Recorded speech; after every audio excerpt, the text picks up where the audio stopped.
The train let out a final weary hiss of steam. It shuddered to a halt, its long journey across the plains finally over. For Rowan, an 18-year-old girl with eyes the color of a summer sky, this was supposed to be the beginning of everything. She smoothed down the faded blue fabric of her best dress, a garment mended more times than she could count. In her hands, she clutched a small carpet bag. It held everything she owned in the world. One other dress, a hairbrush, and the leather-bound Bible her mother had given her. She stepped onto the wooden platform of the new town, her heart pounding. She was here to meet Liam Miller, the man she'd agreed to marry. A man she knew only from his letters. His family was wealthy. His letters spoke of a fine house, a comfortable life. Rowan had been honest. She had no family, no dowry, nothing but a willingness to work and a faith that God would guide her. She scanned the faces in the crowd and saw them instantly.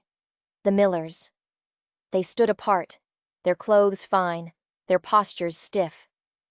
Liam was beside them, handsome and nervous. Rowan offered a small, hopeful smile and walked towards them. This was it, the start of her new life. But she was wrong, so very wrong. "You must be Rowan," Mrs. Miller said. Her voice was as cold as her eyes. She didn't smile. Her gaze traveled from Rowan's simple hair, down her old dress, to her scuffed shoes. The inspection felt like it took an hour. Mr. Miller looked away, uncomfortable. Liam offered a weak smile that vanished as soon as it appeared. "Yes, ma'am," Rowan said, her voice soft. "It is a pleasure to finally meet you all." The pleasantries hung in the air, thin and brittle. Mrs. Miller's lips pressed into a tight line. "I see you traveled lightly," she remarked. "Yes, ma'am," Rowan repeated, her cheeks growing warm. "I have everything I need." "I'm afraid we have a different understanding of what is needed," Mrs. Miller said, her voice sharp. "We were led to believe you were a woman of modest means. This," she said, waving a gloved hand at Rowan, "is not modesty. This is poverty." The words hit like stones. Rowan felt the hope inside her crack and splinter. She looked at Liam, begging with her eyes for him to say something, to remember the kind words from his letters. He just looked down at his expensive boots. "Mother is right," he mumbled. "We need a wife who can fit into our society, who has resources. This wouldn't work." The finality in his voice shattered what was left of her spirit. They hadn't come to welcome her. They had come to judge her, and she had been found worthless. Without another word, Mr. and Mrs. Miller turned. Liam gave her one last, pained look, then followed his parents. They walked away, disappearing into the crowd, leaving her utterly alone. Tears welled in her eyes, hot and stinging, but she refused to let them fall. She was 1,000 miles from anything familiar. No ticket back, no place to sleep. Not a single friend in the world. She found an empty bench and sat, clutching her bag, her fingers tracing the worn leather of her Bible. She was rejected, abandoned, worthless. She closed her eyes and sent a silent, desperate prayer to heaven. A wordless cry for help. She didn't know if anyone was listening. But across the dusty street, someone was watching. And he had seen everything. His name was Caleb. He was a rancher, just a year older than Rowan, and he'd been loading supplies into his wagon when the train arrived. He knew the Millers by reputation. People who cared more for their bank account than for other people. He saw the whole ugly scene unfold. The cruel inspection, the whispered words, the way the girl's hopeful smile crumpled into dust. He watched them turn their backs and leave her there, like a piece of forgotten luggage. It was a deeply unkind thing to do, and Caleb felt a hot stir of anger on her behalf. He watched her sit on that bench, her shoulders trembling just once. It was a clear sign of a sob being fiercely held back. That small display of strength in the face of such public humiliation decided him. He would not stand by and do nothing. He crossed the street, his boots making soft thuds on the hard-packed earth. He stopped a respectful few feet away. "Excuse me, miss," he said, his voice calm and low. Rowan flinched, looking up with wide, tear-filled eyes. She saw a young man in simple, sturdy work clothes. He had a kind, honest face, weathered by the sun, and his eyes held a look of genuine concern, not the cold judgment she had just faced. I don't want any trouble," she whispered. "I'm not here to give you any," Caleb said gently. "My name is Caleb. I saw what happened just now with the Millers." He saw the shame flood her face and quickly added, "It was a wrong thing they did. No person deserves to be treated that way." His words were a balm on her raw nerves. He wasn't pitying her. He was stating a fact. It had been wrong. "It's nearing midday," Caleb continued. "I was about to head to the diner for a meal. I would be honored if you would allow me to buy you one." The thought of food made her empty stomach clench. Her pride warred with her need. Accepting charity from a stranger felt like another kind of defeat. But the kindness in his eyes seemed real, and the alternative was sitting on this bench until night fell. She gave a small, hesitant nod. "Thank you," she whispered. "My name is Rowan." "It's a pleasure to meet you, Rowan," Caleb said. He simply turned and began walking slowly toward the diner, giving her time to follow. He didn't just offer her a meal. He offered her a story, and a proposition that would change her life forever. But it was a proposition wrapped in shadows. And the story he told wasn't the whole truth. Over a plate of hearty stew, Rowan told Caleb her story. The loss of her mother, the letters from Liam, the hope for a new beginning that had turned to ash. Caleb listened, his quiet attention giving her the courage to speak. When she finished, he was silent for a moment. "A person's worth isn't measured by what they have in their pocket," he said finally. "It's measured by what they have in their heart. The Millers lost a real treasure today." Then he leaned forward, his expression earnest. "Now I have a proposition for you. I own a small ranch outside of town. It's not grand, but it's honest work. The truth is, the cabin could use a woman's touch. The cooking and cleaning, well, they've been lacking since my own mother passed on some years back." He paused, his eyes holding hers. "I have a guest cabin. It's small but clean and sturdy, with its own door and a lock. You could live there, safe and proper. In return, you could work for me as a housekeeper. Fair wages for fair work, not charity. It would give you a place to be, time to figure out what to do next. No strings attached. You have my word as a gentleman." It was more than she could have dreamed. A safe place, honest work, a way to earn her keep. She looked into his honest eyes and saw no deception, only a sincere desire to help. Her prayer on the bench had been answered. "Your word is enough for me, Caleb," she said, her voice firm for the first time that day. "I accept your offer." The journey to his ranch was quiet. They left the town behind, traveling down a dirt road that wound through rolling hills. The vastness of the sky made her troubles feel smaller. When they crested a small rise, Caleb said, "There it is." It was a modest, well-built log cabin with a sturdy porch. Behind it, nestled near some trees, was a smaller, identical cabin. The guest cabin. Everything was tidy, well-maintained. It felt like a sanctuary. He showed her to her cabin first. A small bed, a wooden chest, a washstand. It was perfect. It was hers.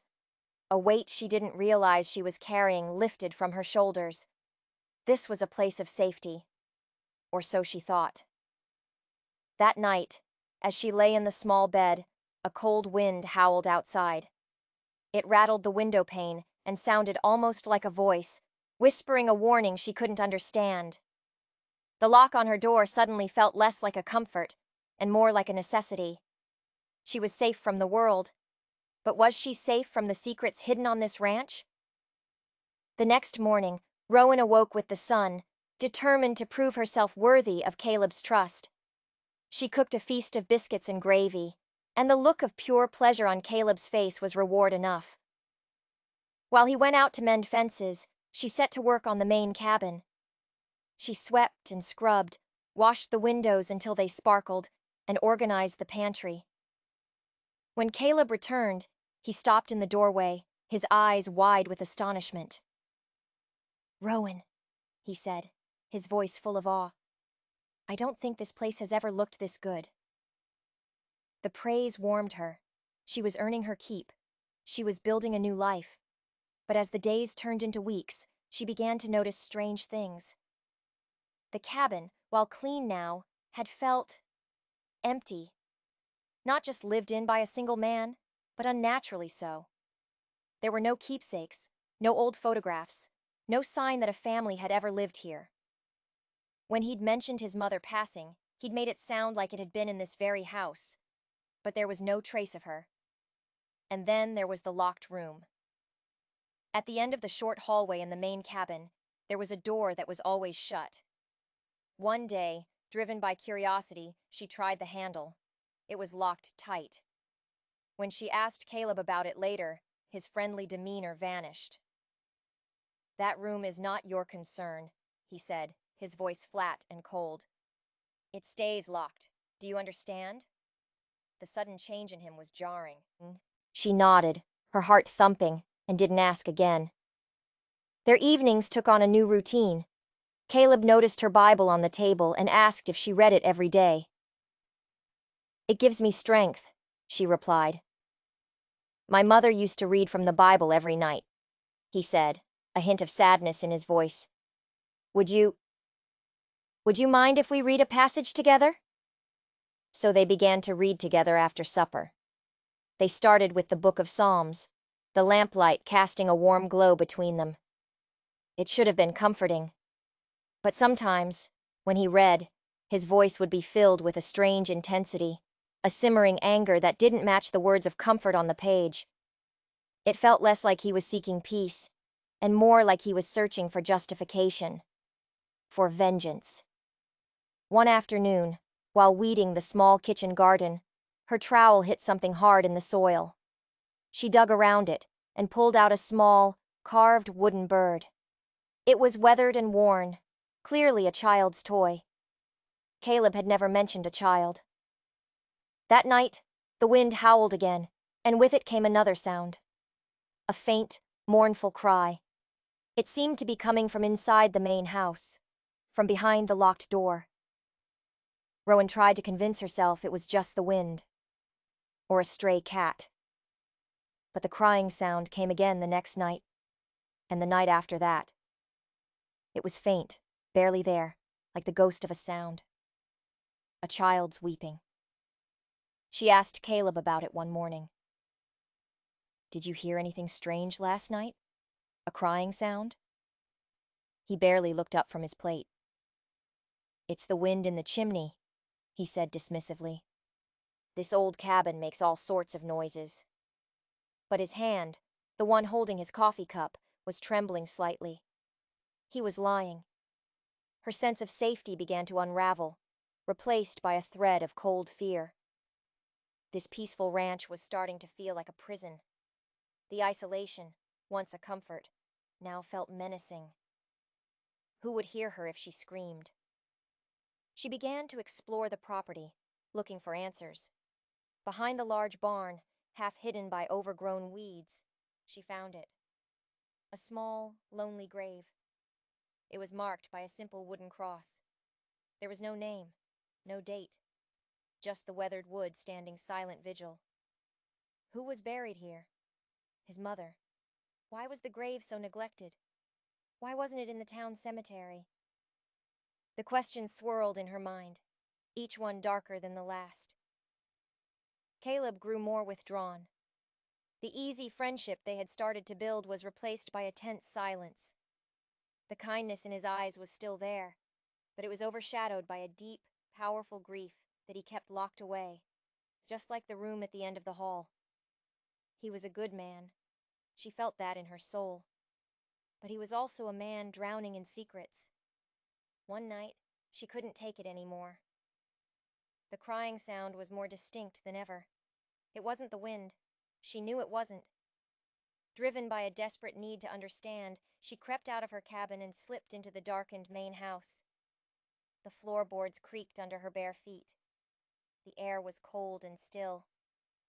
She made her way to the end of the hall, to the forbidden door. Her heart hammered against her ribs. She reached out, her hand shaking, and tried the handle. She expected it to be locked, as always, but this time it turned. The latch clicked back with a sound that seemed to echo through the entire house. The door was unlocked. Taking a deep breath that did nothing to calm her, she pushed it open and stepped into the darkness. And the truth that was waiting for her inside was more terrible than anything she could have imagined. The room was a child's bedroom.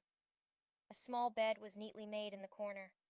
A little rocking horse stood frozen in the moonlight filtering through the window. On a small table, a doll sat propped against a book, as if its owner had just stepped away for a moment. But a thin layer of dust covered everything, a silent testament to how long this room had been sealed. It was a perfect, heartbreaking time capsule of a life cut short. On the wall, there was a child's drawing of a family. A smiling man with brown hair, a little girl with a red ribbon, and a woman with kind eyes. The man was Caleb. Rowan's breath hitched. So the toy, the grave, it was his child, his wife. He'd had a family. What had happened to them? Why had he lied? Her eyes scanned the room, desperate for more answers. On the small bookshelf, tucked behind a row of fairy tales, she saw a small wooden box. Her fingers trembled as she lifted the lid. Inside were bundles of letters, tied with faded ribbon. She recognized the handwriting immediately. It was Liam Miller's. Her blood ran cold. She sank to the floor, her legs suddenly unable to support her. She untied the first bundle and began to read. The letters were love letters, passionate, secret letters from Liam to a woman named Sarah, Caleb's wife. They spoke of secret meetings, of stolen moments, of a plan to run away together. Liam was in love with Sarah, and she with him. The last letter was dated just over a year ago. It was frantic, panicked. Sarah, my love, it read. My parents suspect. My mother is furious. She says a rancher's wife is no match for a miller. We have to be more careful. But I cannot live without you. Meet me tonight at the old oak bridge. We will leave this place for good. Rowan's mind reeled. Liam and Caleb's wife were having an affair.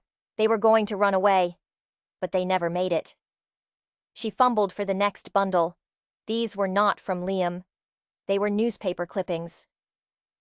Tragic accident claims 2, the headline read.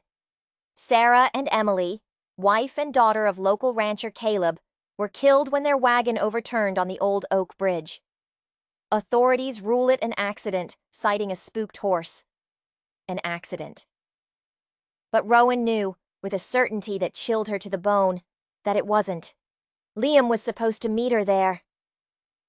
Rowan suddenly felt a terrifying clarity. Caleb, loading his wagon across from the train station. His timing wasn't a coincidence. He hadn't just stumbled upon a girl in need. He had been waiting. He had been waiting for her. He knew who she was. He knew she was coming to marry Liam Miller. He hadn't rescued her.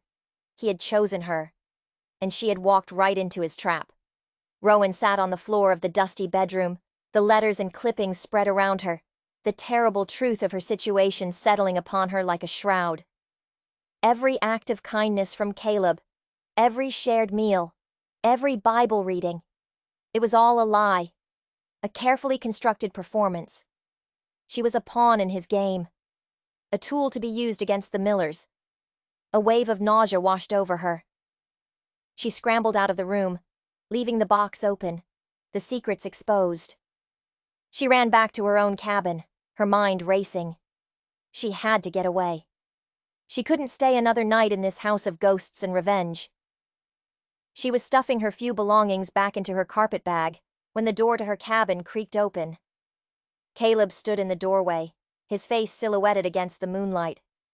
He wasn't holding a lamp, but she could see the look in his eyes. The kindness was gone, replaced by a cold, hard certainty. He had been watching her. He knew she'd gone into the room. "You weren't supposed to see that," he said, his voice dangerously quiet. "You lied to me," Rowan whispered, clutching her bag to her chest like a shield. "Everything was a lie." "Not everything," he said, taking a step into the room. "But some things. Some things a man has to do."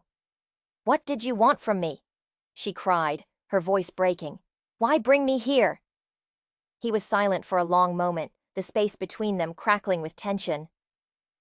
When he finally spoke, his voice was raw with a pain so deep it seemed to shake the very foundations of the room. "They took everything from me," he began, his voice barely a whisper. "Sarah. My Emily. They were my whole world. It wasn't an accident, Rowan. Liam was there. He was drunk. He was racing his carriage down that road to meet her, and he forced my wife's wagon off the bridge."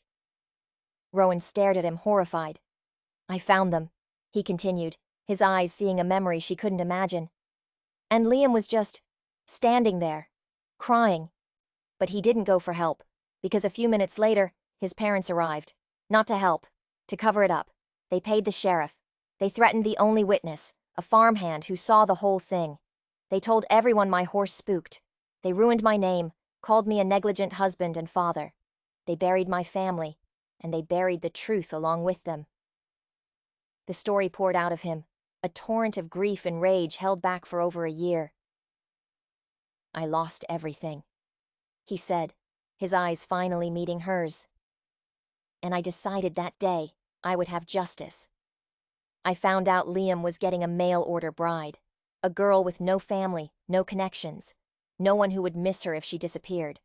I saw my chance, a way to get inside their lives, to find a weakness, to make them pay." "You were going to use me," she said, the words tasting like poison. "Yes," he admitted, his voice heavy with shame. "That was the plan. But the plan, it got complicated. I didn't plan on you, on your strength, your kindness, your faith. I didn't plan on my feelings for you being real." "I have to leave," Rowan said, shaking her head. "I can't be a part of this." She tried to push past him, but he blocked the door. "No," he said, his voice pleading now. "You can't. You don't understand. The Millers are dangerous. They buried my family to protect their reputation. What do you think they would do to you, knowing what you know? Knowing you were supposed to be one of them? You're not safe out there anymore, Rowan." He paused, and his next words froze her to the spot. "The only place you're safe now is with me." Was it a plea or a threat? Rowan didn't know. The line between savior and captor had blurred completely. She spent the rest of the night wide awake, sitting in the chair by her window, her bag at her feet. She watched the main house, where a single lamp burned until just before dawn. Caleb was awake too. Was he planning, or was he guarding her? When the sun rose, she made her decision. She couldn't stay. She didn't trust him, and she was terrified of the Millers. She would take her chances on her own. She slipped out of her cabin while the morning mist was still thick on the ground and started the long walk back to town. Every snap of a twig, every rustle of leaves, sent a jolt of fear through her. She kept looking over her shoulder, expecting to see Caleb's tall frame emerge from the fog. But he didn't follow her. The relief she felt was immense, but short-lived. When she reached the town, the atmosphere was different. On her first day, people had been busy, indifferent. Now they stopped and stared. They whispered behind their hands as she passed. Their faces were cold, suspicious. She went to the general store, hoping to buy a loaf of bread with the last few coins she had. The storekeeper, who had been friendly before, looked at her with narrowed eyes. "We don't serve your kind here," he said gruffly, turning his back on her. Confused and hurt, she walked out. What did he mean, her kind? The answer came a moment later. The town sheriff stepped out of his office and blocked her path. He was a large, imposing man with a cruel twist to his mouth. "I heard you were back in town," he said, his voice dripping with menace. "The Millers told me all about you. A thieving vagrant, trying to swindle their boy." "That's not true," Rowan protested. "They're the ones who are liars." The sheriff laughed, a harsh, ugly sound. "The Millers are the finest family in this county, and you're nothing. I suggest you turn around and go back where you came from. You're not welcome here." The trap snapped shut. Caleb was right. The Millers' poison had already spread. They had painted her as the villain, turning the entire town against her. There was no escape. No one would help her. No one would even sell her food. She was a prisoner, not just on Caleb's ranch, but in this entire county. Defeated, her shoulders slumped, she turned and began the long, humiliating walk back to the ranch. Caleb was waiting on the porch when she arrived. He didn't look triumphant or smug. He just looked sad. "I'm sorry you had to find out that way," he said quietly. Rowan sank onto the porch steps, the fight gone out of her. "What am I supposed to do?" she whispered. "We fight back," he said, his voice low and intense. He sat down beside her, not too close, giving her space. "What they did to me, they're doing to you now. They're trying to erase you, just like they tried to erase me. We can let them, or we can make them face the truth." She looked at him, at the burning fire for justice in his eyes, a fire that was now mirrored by a cold flame of anger in her own heart. He had used her. He had lied to her. But he had also told her the truth about the Millers, and he was the only person in this world who was on her side. "They didn't just ruin your life," she said, her voice shaking with a newfound resolve. "They tried to ruin mine. They judged me and threw me away because I was poor, and now they're trying to starve me out because I know their secret."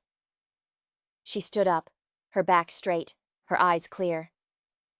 "All right, Caleb," she said, her voice no longer a whisper, but a statement of intent. "You want justice? So do I." A flicker of surprise and then deep admiration crossed Caleb's face. He stood up to face her, no longer as employer and employee, but as allies.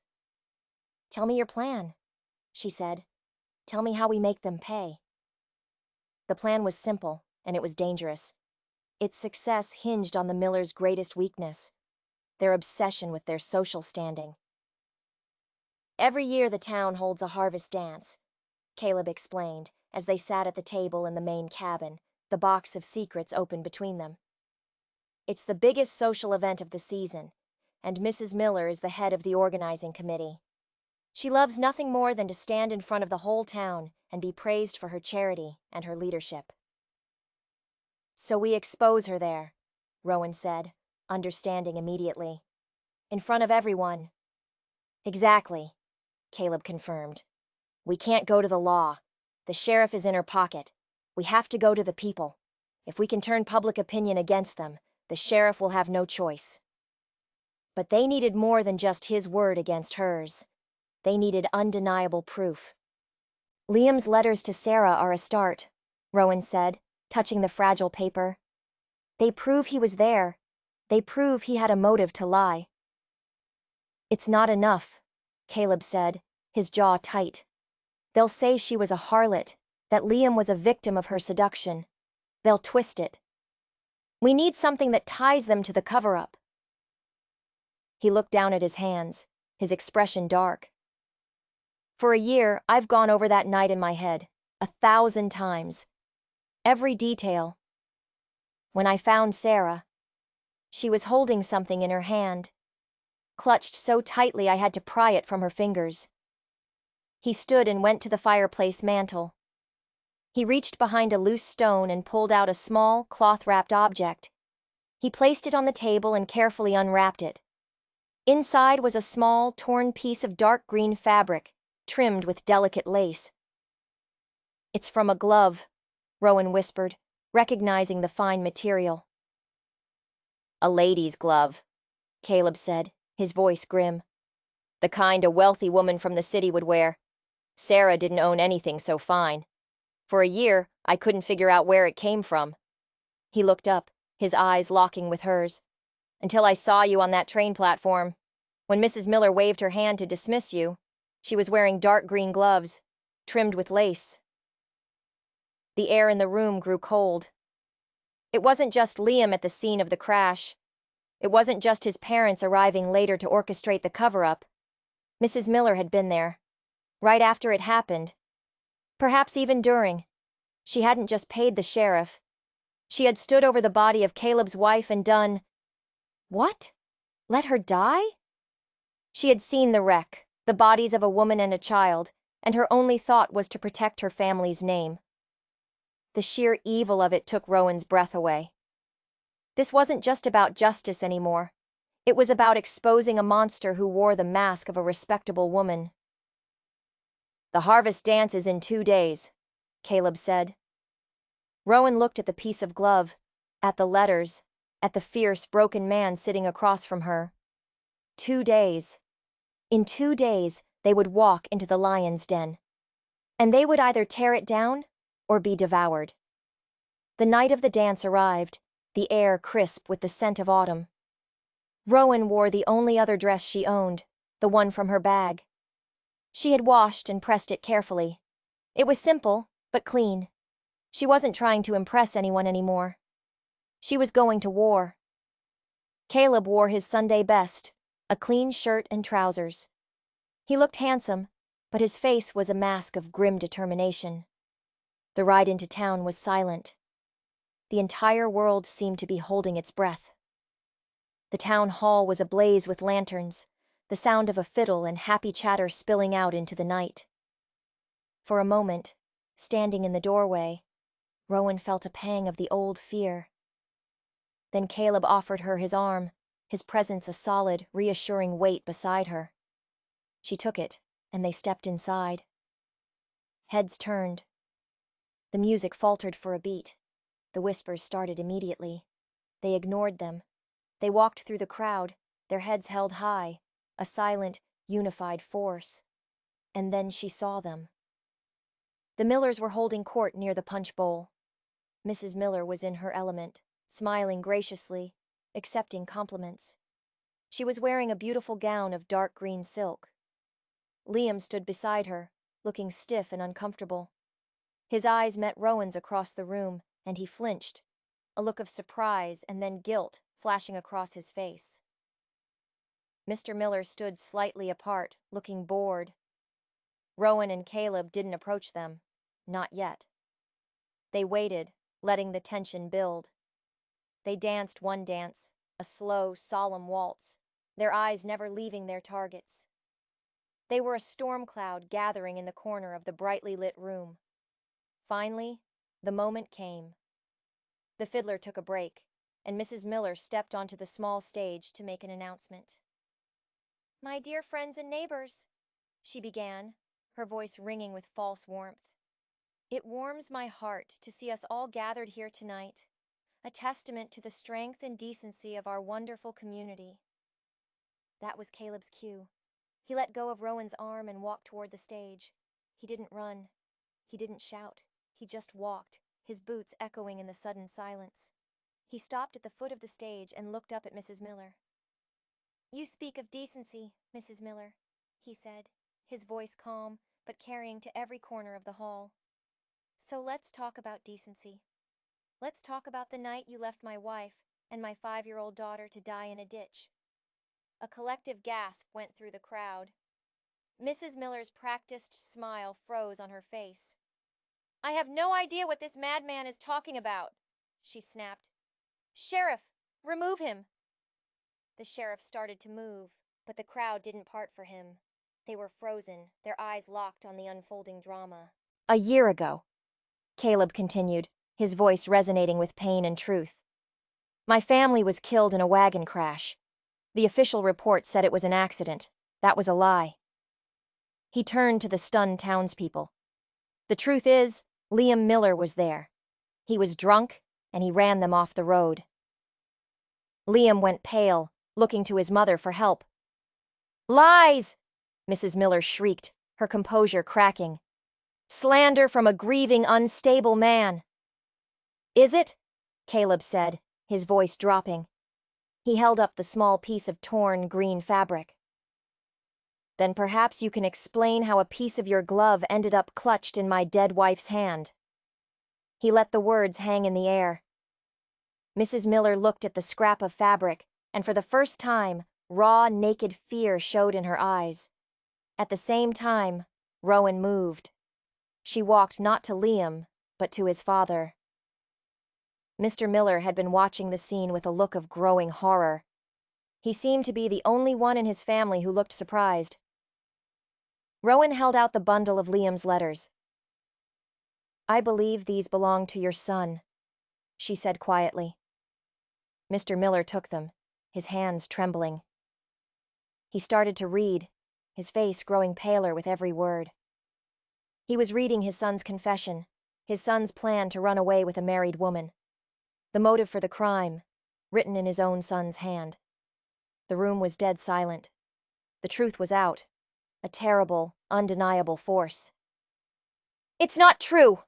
Mrs. Miller screamed, her voice shrill with panic. "He's lying! They're all lying!" But no one was looking at her with admiration anymore. They were looking at her with dawning disgust. The whispers that had followed Caleb for a year, the suspicions about the accident, all of it was now crystallizing into a horrifying certainty. Mr. Miller looked up from the letters, his face a mask of agony and betrayal. He looked at his wife, then at his son. "What did you do?" he whispered, the words shaking with the collapse of his entire world. And in that moment, Liam broke. "I didn't mean to," he sobbed, sinking to his knees. "It was an accident. I didn't see them until it was too late. Silence, you fool!" his mother hissed. But it was too late. He had confessed, in front of the entire town. The dam of lies burst, and a year of buried truth came flooding out. "Mother came," Liam choked out, tears streaming down his face. "She came right after. I wanted to get the doctor, but she said it was too late. She said no one could know. She found the witness. She paid him. She told the sheriff what to say. I didn't want to, but she made me." The crowd turned as one, a silent, accusing mob, to face Mrs. Miller. Her mask of civility was gone, replaced by a snarl of pure hatred. The sheriff, seeing the tide turn with absolute finality, knew his loyalty was worthless now. To save himself, he stepped forward. "Eleanor Miller," he said, his voice heavy. "You and your son are under arrest for the murder of Sarah and Emily, and for obstruction of justice." Justice! The word echoed in the silent hall. Caleb stood tall, his long-held burden finally lifted. Rowan stood beside him, no longer an outcast, but a catalyst for truth. They watched as the Millers, stripped of their power and prestige, were led away. Their reign was over, and in the ruins of their lies, a new future could finally begin. The aftermath was swift. The Miller family's empire of influence crumbled overnight. With Liam and Mrs. Miller's confession, the whole sordid story came out. The bribed farmhand came forward, as did others the Millers had bullied over the years. The town, finally free of their shadow, turned its back on the disgraced family. Mr. Miller, a broken man, sold his properties and left town, disappearing into obscurity. Caleb's name was cleared. He was no longer the town pariah, but a symbol of resilience and integrity. People who had once shunned him now greeted him with respect. But none of that mattered as much as the quiet peace that settled over the ranch. The ghosts were finally at rest. The locked room was aired out, its sad memories gently packed away. The little grave behind the barn was given a proper headstone, with the names Sarah and Emily carved into the stone. It was no longer a place of secrets, but of remembrance. Rowan and Caleb, their alliance forged in a fight for justice, found that something deeper had grown between them. A love built not on romantic letters or promises of wealth, but on shared hardship, mutual respect, and a faith that had weathered the darkest of storms. One evening, as they sat on the porch, watching the sunset paint the sky in shades of orange and purple, Caleb took her hand. "Rowan," he began, his voice quiet and full of emotion. "This ranch was just a piece of land filled with bad memories before you came. You brought light back into it. You brought light back into me."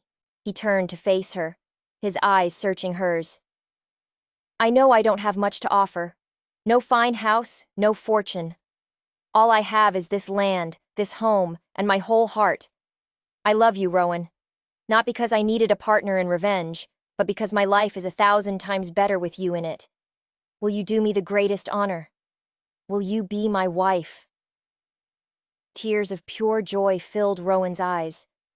This proposal wasn't a business arrangement or an act of pity. It was real. It was true.